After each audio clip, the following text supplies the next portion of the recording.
Hello everyone, আজকে আমি গিয়েছিলাম আলিপুরদুয়ার ডুয়ার্স মেলায়। ডুয়ার্স মেলার কথা তোমরা সবাই জানো হয়তো, আমিও আগে জানতাম, একবার গিয়েও ছিলাম, তবে সেভাবে ঘোরা হয়নি। এবারে গিয়ে আমি কিন্তু প্রচুর পরিমাণে আনন্দ করেছি, বেশ মজা হয়েছে। তোমাদের সাথে তাই শেয়ার করব কোথায় কোথায় গেলাম, কি করলাম। তো দেখতে থাকো ভিডিওটা। এই ফটো ফ্রেমগুলো দেখে মনে অনেকটা শান্তি লাগছিল। কৃষ্ণ ঠাকুরের মুখগুলি কি সুন্দর করে আঁকা, সব খুব ভালো লাগছিল।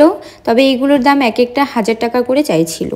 এরপরে সেই পুরনো ঐতিহ্য মেলায় হাওয়াই মিঠাই, সেটা দেখলাম। আগে প্রচুর কেনার জন্য বায়না করতাম, তবে এখন আর কিনি না। মেলায় গিয়ে এখন আর আমি কেনার মতো কিছু খুঁজেই পাই না। তো সবার ফার্স্টেই চলে গেলাম সেই শোপিসের দোকানে। আমি মেলায় গিয়ে সবার ফার্স্টে সেখানেই যাই, এবারও তার ব্যতিক্রম নয়। তারপর এখানে আমি একটা নতুন জিনিস দেখতে পেলাম, যেটা আমি আগে কখনো মেলায় দেখিনি। এই জিনিসটার নাম ছিল ঝুড়ি আইসক্রিম। প্রথমে আমি কি করে বানাই সেটা দেখে নিলাম, তারপর তোমাদের সাথে শেয়ার করে দিলাম। দেখো কি করে বানাচ্ছে, একদম ঝুড়ির মতো হচ্ছে। দেখে বোঝার উপায় নেই যে এটা আইসক্রিম।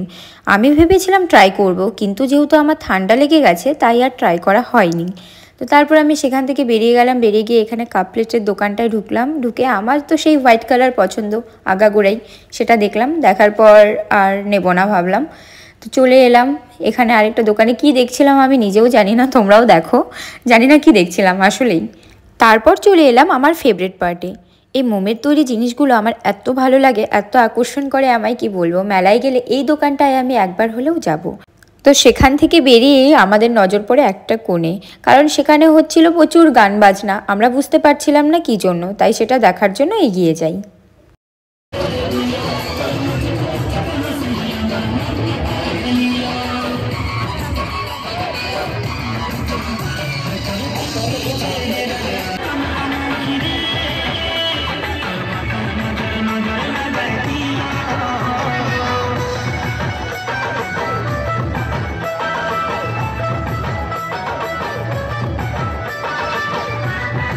এখানে যে আসলে কি হচ্ছে সেই ব্যাপারটা তখনও না বোঝা আমি, তবে পরে তা বুঝতে পেরেছিলাম যখন সেখানে গিয়ে আমি ঠকে গিয়েছিলাম। তো সেটাও তোমাদের সাথে শেয়ার করব, দেখো। তো তারপর আমি চলে এলাম এই বাচ্চাদের জায়গাটায়। আর এখানে আমাকে দেখো ঠেলে ধাক্কিয়ে ফেলে দিচ্ছিল, বলছিল ওটা তোর জায়গা। তো কি করব, আমি শুধু দেখছিলাম। ওটাতে তো আমাকে নেবে না আমি জানি, তবে আমার খুব ইচ্ছে যাওয়ার জন্য। কি করব, ইচ্ছাটা বুকে চাপা দিয়ে আমি চলে এলাম। আর এখানে নাগরদোলা, আমি যার সাথে গিয়েছিলাম সে নাগরদোলায় উঠবে না, কারণ সে প্রচণ্ড পরিমাণে ভয় পায়। আর আমি ভীতু লোকটাকে নিয়ে গেছিলাম, তাই আমার কিছু করার ছিল না। আমি দেখেই আমার মনটাকে শান্তি করে চলে এসেছি। এই টোরাটার সামনে আমি তো প্রায় কান্নাই করে দিচ্ছিলাম আমাকে ওঠানোর জন্য, কিন্তু সেটাও আমার পক্ষে সম্ভব হলো না, কি করা যাবে। তাই সেখান থেকে মনটা খারাপ করে চলে এলাম। তারপরে এসে এখানে আমার মনটা বেশ ফুরফুরে হয়ে গেল, কারণ এখানে আমি টিকিট কেটেছিলাম। এখানে 20 টাকা করে একটা টিকিট নিচ্ছিল। আমি টিকিট কেটে সবার ফার্স্টে কি পেয়েছি দেখো, একটা গামলা পেয়েছি। তারপর সেকেন্ড টাইম আবার কাটছি, কেটে কি পেলাম দেখো। 31।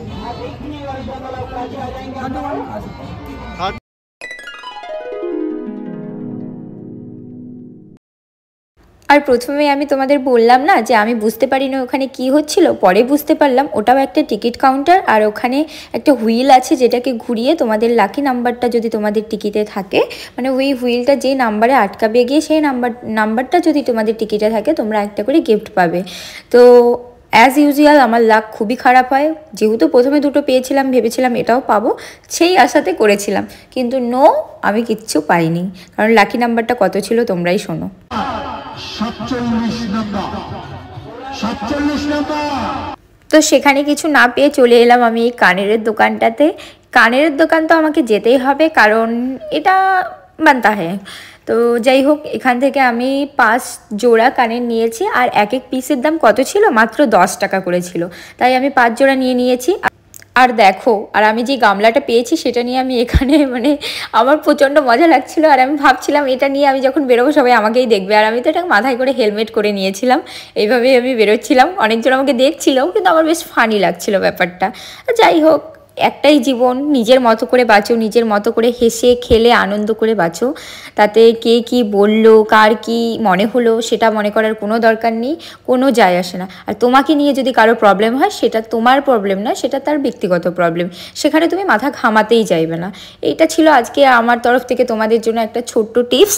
তো আমি এই টিপসটা প্রায় এখন ফলো করা শিখে গেছি, আগে পারতাম না তাই কষ্ট হতো, এখন আর হয় না। তো সেখান থেকে বেরিয়ে আমরা চলে এলাম এই ভেলপুরির দোকানটায়। মেলায় আসবো আর ভেলপুরি খাবো না, এটা তো হতে পারে না।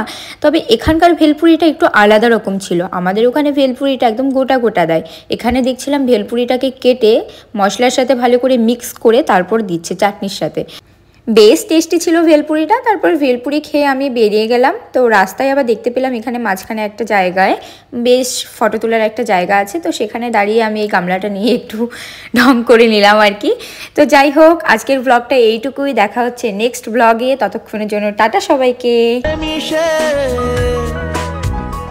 জানে মন তুই জীবন, জানে মন